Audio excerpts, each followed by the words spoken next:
Paul Ryan, we are now getting more and more information to talk about his character, that Paul Ryan traded stocks on insider information to avoid the 2008 crash. This is really no surprise to me that he would use his position as a congressman to line his own pockets.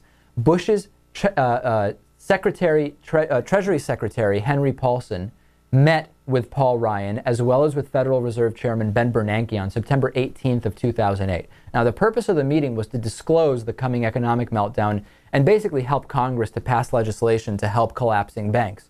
What did Paul Ryan do instead of actually doing anything to help the collapsing banks? He decided to sell his stock in a lot of those banks and keep it and buy more of Goldman Sachs, which is the one that he was told by Paulson and Bernanke was not going to suffer the same fate. We actually have the images here, which are incredible. Natan, let's figure out the best way to grab these.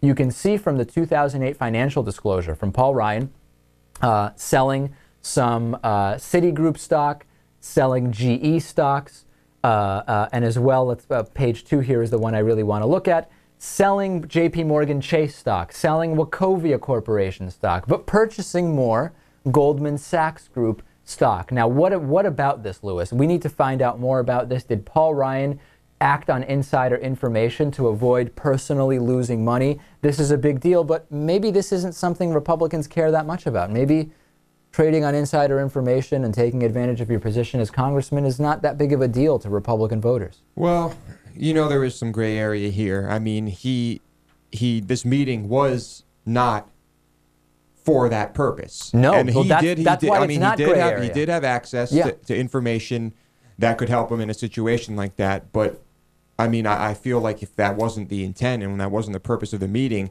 then he's perfectly legitimate to use that information and to sell off your own stock. It's not. It's information that is not publicly available, and by definition, that means it is insider information. It is not information that you can legally be trading on. I mean, this is, again, not really what Martha Stewart ended up going to jail for. She ended up going to jail not for the insider trading, but for the obstruction of justice.